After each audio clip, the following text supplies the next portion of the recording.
To the point programme में एक बार फिर से आपका स्वागत है। आज का विषय है नीलगिरी तहर। सबसे पहले देखते हैं ये चर्चा में क्यों है।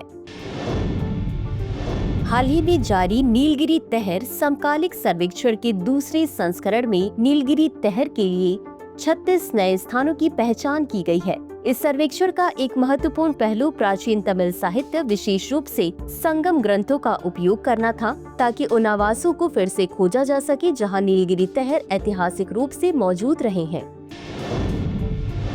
अब देख लेते हैं संगम साहित्य की भूमिका। संगम ग्रंथ जो 2000 साल से भी पुराने हैं, तहर के ऐतिहासिक आवासों की पहचान करने में सहायक है। नटरीनई, इंगुरुनुरु, कुरुंथोगई, पट्टिनापलाई, सिलापथिकारम और कलिथोगई जैसी प्राचीन तमिल कृतियां नीलगिरी तहर, जिसे वरुदई या वरयाडु कहा जाता है, और इसके प्राकृतिक परिवेश का वर्णन करती है।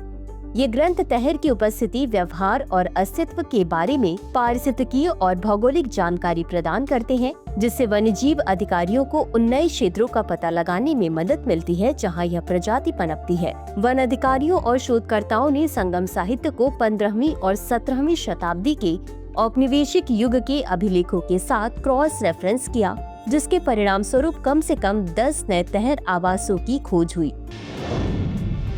अब जान लेते हैं नीलगिरी तहर के बारे में। नीलगिरी तहर को नीलगिरी आइबेक्स के नाम से भी जाना जाता है।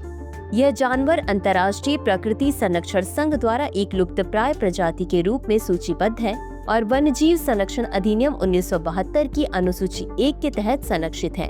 नीलगिरी तहर प्रजाति के वयस्क नरों की पीठ पर एक हल्के भूरे रंग का क्षेत्र या सैडल विकसित होता है और इसलिए उन्हें सैडल बैक कहा जाता है। यह तमिलनाडु का राज्य पशु है। यह वर्षावन पारिस्थितिकी क्षेत्र के खुले पर्वतीय घास के मैदानों में पाया जाता है। यह तमिलनाडु और केरल राज्यों में नीलगिरी पहाड़ियों और पश्चिमी घाट के दक्षिणी भाग में स्थानिक है।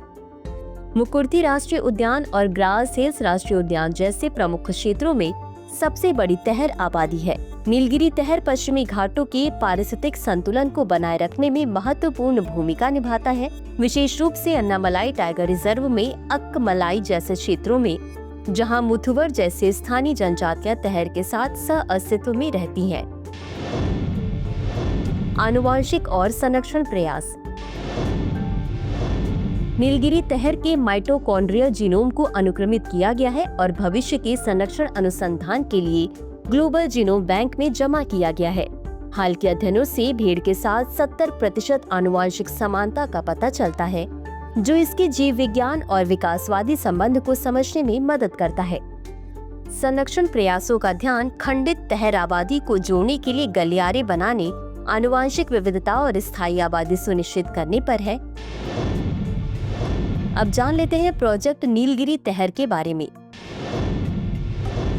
यह तमिलनाडु सरकार द्वारा वर्ष 2022 में शुरू किया गया था। इसका उद्देश्य 25 करोड़ रुपए के परिव्यय के साथ तमिलनाडु की राज्य पशु का संरक्षण करना है।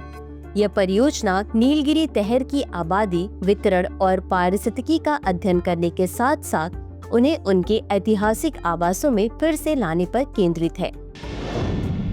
अंत में देख लेते हैं आज के अभ्यास प्रश्न को। नीलगिरी तहर के बारे में निम्नलिखित कथनों पर विचार करें। 1. यह केवल भारत के पश्चिमी घाटों में पाया जाता है। 2. यह IUCN रेड लिस्ट के अनुसार एक लुप्तप्राय प्रजाति है। उपरोक्त दिए गए कथनों में से कौन सा सही है? A केवल 1, B केवल 2, C 1 और 2 दोनों, D न तो 1 और न ही 2। इस प्रश्न का उत्तर कमेंट बॉक्स में जरूर दें। अभी के लिए बस इतना ही। धन्यवाद।